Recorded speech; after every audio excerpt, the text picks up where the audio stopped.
ቃራን ያሉትን ተናግረን አናቀም ማለት እያመቻመቸ ነው ማለት ነው። ከተሻለ እነ መከታውም ጋር ምናምን ነገር ላይክ ከዚህኛው ጋር ካልተመቸው እነሱን እዛ ሜዳ ላይ ጥሏቸው ከተመቸው ተቀበሉት እነ መከታው ጋር እነ እስክንድር ጋርም አላይን ስለመፍጠር ተፍ ተፍ እያሉ ነው ማለት ነው። በመንገዱን ጨርቅ ያድርግላችሁ ሞክሩ ነው የምንለውኛ። ጎሄድ ሞክሩ። የሱልጣን ጥም ያለበት በቃ ምንድነው የሚባለው ምን ሁሉ ላይ ወጣለሁ ያለ ሁሉ እግር አለኝ ብሎ ሁሉ ላይ ወጣለሁ ያለ መጨረሻ ባብ ጨብጦ ይሞታል ይባላልና ፍቀኝ ነኝ መጨረሻው ከሁሉ የነቤቲ የነበላይ ዘመነ የነ ጣና ረስብቱ ወደድ የሚባሉ ፕላን ቢብሎ ያዘጋጁት ማፈሪያ ናቸው። ቁጥር አንድ ማለት ነው። ነገር ግን እኔ እንደ አንድ አማራ እነዚህ ግለሰቦች አሁን የጠራዋቸው ወሎ ረሃብተኛ ወሎ እንደዚህ ብሎ ሲናገሩ ማህበረሰብ ነው የሚሰድቡት። በጣም አዝናለሁ። እኔ የምናገረው ግን ዝናቡ በሚወራው ጦር ውስጥ ጎጃም ያሸንፋል እያለ ሳይሆን አማራ ያሸንፋል እያለ ያሳምነው ልጅ እያለ የሚሰዋ ምርጥ ጀግኖች ወንድሞች እንዳሉ አምናለሁ። የተሰውም አሉ። የዛን ቃል ደግሞ የተሸከሙ ምርጥ የጎጃም ተወላጅ አማራዎች አሉ። አማራ ጠላትን እየበተነ የሚሞት ምርጥ አማራ አለ። እነዚህ 5 እና 10 የማይሞሉ ሰዎች ከምድር ያሉትን ከታች የሚሞቱትን የሚራቡትን ክላሉ ብዬ አላምነው። ኖ መግለጫውን አልሰማውም። እንደ ወንድሜ ምን ሆነ ነው? ስለኛ ስለ መግለጫው ነው እያወራን ያለው። ይወክላሉ ነው እኔ አልሰማም። አስወርዳለሁ። እኔ አልቀበልም። አም ሶሪ። ይወክላሉ ስለሚወክሉማ የቤተልሔም ዳኛቸው ይወክላሉ ስለሚወክሉማ የቤተልሔም ዳኛቸውን ቃል በቃል እኮ አውርቶ ይወክላሉ። አይወክሉም አትበል። እሷማ ተወክለኛለች ብሎ እሱ ተዋራውን የቲክቶክ ወሬ መጥቶ አወራልህ እኮ እንዴ ምን ሆነ ነው? በቃ ዳሄ ቲክቶክ ላይ ሲነገር የነበረ እኮ ነው። ለምንድን ነው አይወክሉ አይደለም ተወክላለች? ዋና አማራው ቆይ አንዴ ስማኝ። እነ ዋና አማራዎች ሲሰሩትም የነበረው ፖለቲካ ቤተልሔም ዳኛቸው ተወክላቸዋለች እያሉ ጎጃም ሲቀጠቅጡ ነበር። ዛሬ ተወካያቸው እንደሆነች እስከ ዛሬ ሲሰራ የነበረው እሷ በአንደበቷ የምትናገራቸው ንግግሮች በሙሉ እኛን ተወክላለች የሚል በዝናቡ ጎንደርንም ወሎንም ሰሞኑንም ሲሰደብ የነበረው እኛ ውክልና ሰተናት ከመሬት ላይ ነው የጎጃምንን የወሎን ህዝብ ስናስደብ የነበረው እኛ ነን ብሎናል። በቃ አለቀ። እኛማ አትወክለንም ብሎ መጥቶ ጀግናው ዝናቡ ትክክለኛ ፖለቲካ የገባው መሪ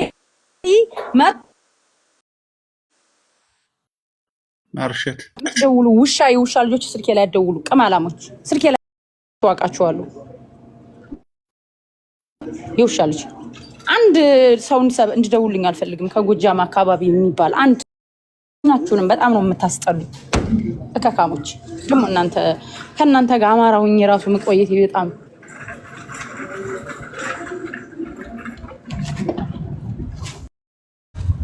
አውራ ይሄንን አስተካክል። እኔ ማለት የፈለኩት ዋና ፖይንቴን እንድትይዥልኝ የምፈልገው ይሄንን አሁን ዝናቡ ከ13ቱ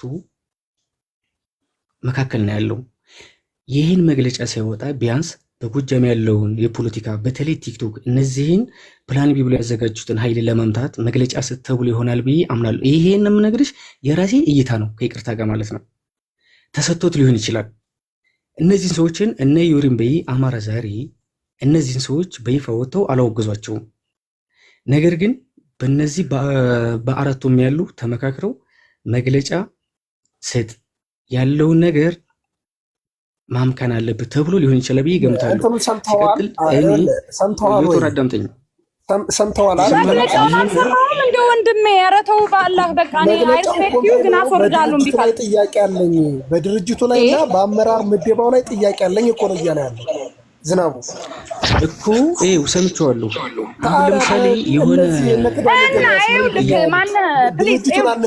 ቤተልሔም ዳኛቸው ታዞ የመጣ ፋኖ ሲጀመር እኔ ከመሪነትም አልቆጥረውም። ይሄ ሴተኛ ዳሪዎች እንደፈለጉ ሲፈልጉ ይጀነጅኑታል፣ ሲፈልጉ መግለጫ ያሰጡታል። በቃ አለቀ። ምንድን ነው ዳሰት ትክክል እኮ ነሽ። ቢያንስ ቤተልሔም ዳኛቸው መግለጫ ይሄ ድርጅት ነው የኔ እንደፋኖ ማልቆጥረው ነው ተራ ሎግ ብቻው ሆኖ ይቀራል ብሎ የተናገረበት ነገር አለ።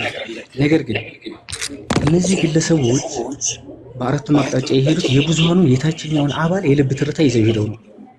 የልብ ትርታ ከዛ ሲቀጥል እከሌ ቢመረጥ ሰራዊቴ ይሄን ነገር ሊያጋጥም ይችላል ብሎ ገና ለገና የሆነ እቅድ ስታቅጂ ይሄ ሊያጋጥም ይችላል ተብሎ ችግር ይቀመጣል። ከዛ በኋላ ደግሞ የመፍትሄ አቅጣጫ ተብሎ ይቀመጣል። የሚያጋጥሙ ችግሮች የሚፈቱበት መንገድ ማለት ነው። ይሄ ነገር እንደተባለው አንድ ተስማምተው ቢሆን 13 ነው አይመጡም እንደ ግል እይታዬ። ነገር ግን የሆነ ነገር እንዳለ ይሰማኛል። ይሄን ምንድነው ያስ በራሴ እኔ የማምንበት ድርጅት አማራ ፋኖ ብሔራዊ ኃይል ነው። ይሄ ያለው ሁሉ ቀጠና ነው። ሁሉ የሚወክለው አማራ እንደዚህ ብሎ ከተናገረ እቀበለዋለሁ። ስለተፈረመው እኔ ባለፈውም ተናግሬያለሁ። ጄኔራል ተፈረመውና ዝናቡ ሊወዳደር አይችሉም። ቢያንስ በ1976 ማን ነው የተከፈተው?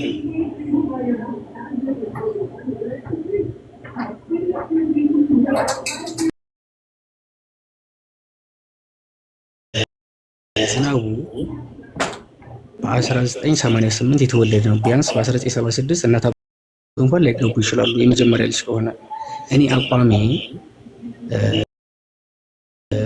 ተፈረመው ዝናቡን ሊወዳደር አይችልም። ዝናቡ ቢያንስ መረከብ አለበት። ዝናቡ እንዴት ከአንድ ጀነራል ሊወዳደር ይችላል ብዬ የራሴ እይታ አለኝ። ራሴ አቋም ማለት ነው።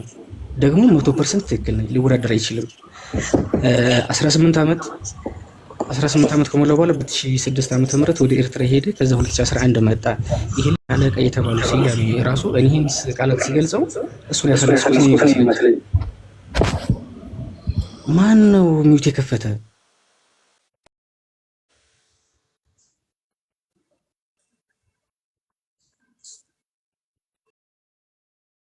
ያስተጋባል። ማን ነው ሚውት ያነሳ? አዎ በጣም ነው ያስተጋባ ነው በጣም